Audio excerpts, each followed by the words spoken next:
Ito yung dahilan kung bakit pinapainom ka ng statin pero wala naman nangyayari sa cholesterol mo. Story Wala lang, time. So, ang idudugtong dami ko lang kay kong pasyente doktora. na ganito. Sasabihin, Didikit Dok, ko lang kay doktora. pinainom ako ng statin ng 3 months. Tapos pag umokay daw yung cholesterol ko, hindi na daw ako magte-take ng statin. So, let's say for example, 3 months nag-improve na talaga yung cholesterol mo. Tapos, ang nangyayari, you cycle on and off sa statin use. Love. Kasi kahit gaano karaming gamot inumin mo, pero hindi mo inaayos talaga kung ano yung root cause, kung ano yung nagpapataas sa cholesterol mo, walang Pakita natin ito, mangyayari. man. So, ang mangyayari lang Saglit dyan, lang. 3 months on, Pakita lang 3 natin. months off, 3 months on, 3 months off, for how long? How long mo gagamitin yung on and off mo na statin? Sa dami-dami naman ng pasyente na nakapila sa doctor's visit, mahirap talaga magkaroon ng one-on-one time with your doctor kasi nga, ang daming pasyenteng nakapila. Maraming kailangan tignan. Kaya nga, ito yung mga kailangan natin gawin Silva, para silva. mapababa yung cholesterol mo. Number 1, stop with the sugary drinks. Yung milk tea na yan, akala mo sugar lang dinadala niya? No. Bukod sa fatty liver, tumataas yung cholesterol mo, mas mataas pa yung risk mo for diabetes. Number 2, intake ng red meat. Kung puro pork at beef yung lagi mong kinakain, sigurado talaga tataas yung cholesterol mo. Hello everyone, welcome to my journey, Life with Rice, without rice.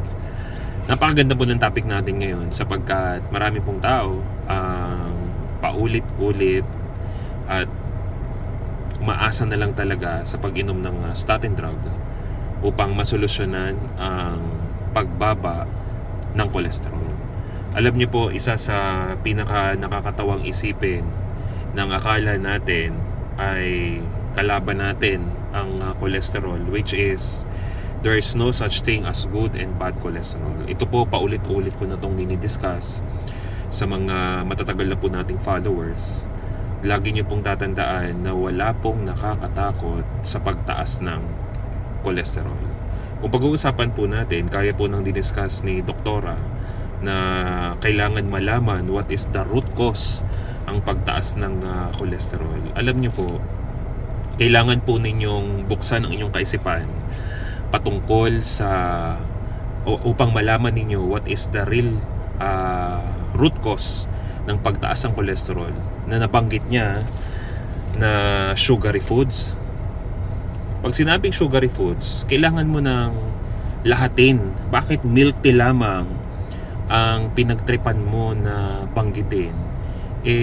Nandyan ang fruits. Maraming mahilig sa pag-inom ng fruits. Ang fruits is mayaman sa fructose. At kapag ang fructose sobra na talaga na sa ating katawan, ang i-reproduce na ng ating ang mangyayari niyan ay uric acid na ang mangyayari. So meaning to say na hindi lamang mga sugary foods, even all kinds of fruits ay pwedeng makasama sa ating kalusugan. At sinasabi na red meat, teka, paano naging kalaban ng red meat? Paano natin at paano mo ipaliliwanag na kung ikaw ay mga naniniwala sa mga ganitong klaseng advice ng mga doktor, sobrang dami ng mga individual na hindi naman palakain ng red meat. Tingnan nyo sinabawang isda, gulay, yan lang naman ang kanilang mga kinakain at kapirasong karne at iwas na talaga sa red meat. Pero bakit? Nagsushoot up pa rin ang kanilang mga cholesterol. Meaning to say, kailangan nating alamin pa rin what is the root cause na iinom o hindi ng statin drugs. At ito pang malupit. Pakinggan yung mabuti mataas ang porsyento ng mga taong namamatay ng mga bagsak ang kolesterol. Hindi matataas ang kolesterol kundi bagsak ang kanilang mga kolesterol. Karamihan ng mga taong inaatake sa puso. At ito ang malupit. Tahimik naman ang ating mga nasa medical field patungkol sa usapin na yan sapagkat Ang pinaka main focus naman talaga nila is not to reverse, not to cure, pero anong purpose? To earn money. Hindi ko po sa nila lahat sapagkat may rami ng mga kababayan natin at ibang maging sa ibang bansa na bukas ng kaisipan patungkol sa pagkain ng mga karne, rich in fat, at elimination diet. Pero kailangan nyo na pong subukan na we need to do the opposite. Meron po ako nakausap na isang attorney, katatapos ko lamang po nung isang araw ng house blessing. At alam nyo po, sabi ko sa kanya, attorney, may maintenance na po ba kayo? Pero alam nyo po ba ang sagot niya sa akin? Meron na sa high blood lang. How about statin drugs? Umiinom po ba kayo? Nako, speaking of statin drugs, sabi niya sa akin, alam niyo ba na pansin niya sa sarili niya na kapag umiinom siya ng statin drugs, parang delay ang decision making niya. Na kapag meron siyang mga kliyente, hindi siya makapagbigay ng maayos na advice, parang nabablangko ang utak niya basta umiinom siya ng statin drug. Kaya nung itinigil niya, mas naging maayos ang driving niya. Parang ang bobo-bobo niya sa pag nagda-drive siya. Hindi siya makapagdesisyon. Yung reaction time niya napakabagal. At maraming ganyan. Makikita mo sa kalsada, may mga nagda-drive, ang bagal ang reaction time. Pwede ka naman ng kumanan, pwede ka naman ng lumiko, hindi pa rin makakanan, hindi pa rin makaliko. Bakit? Isa pala yan sa dahilan. Yung mismong doktor, yung mismong attorney na nakausap ko but the moment nung tinigil niya yung statin drug, basta yung high blood pressure niya ay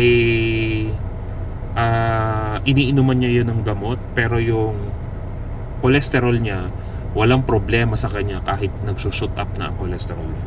Pero yung blood pressure, yan lang yung mini-maintain niya. Pero hindi ko po yan kinukutsa. It just so happen na nakausap ko lang siya sa house blessing. After ng house blessing, nagkaroon kami ng quick interview regarding sa health niya. Doon ko napag-alaman na yun pala yung naging naranasan niya nung siya'y umiinom ng statin drugs. Kaya what is the root cause ng having yung nagsushoot up na cholesterol?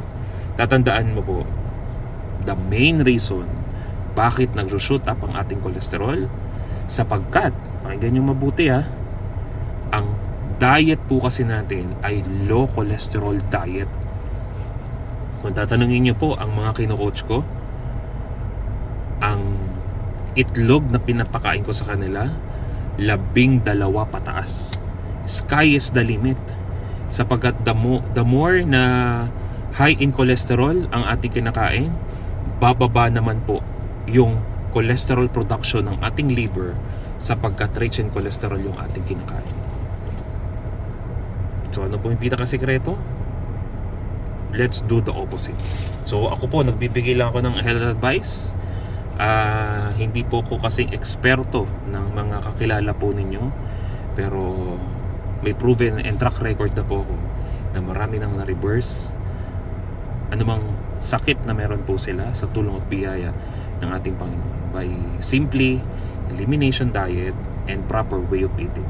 And that is meat heals. Jesus heals and saves. God bless everyone. Think about it.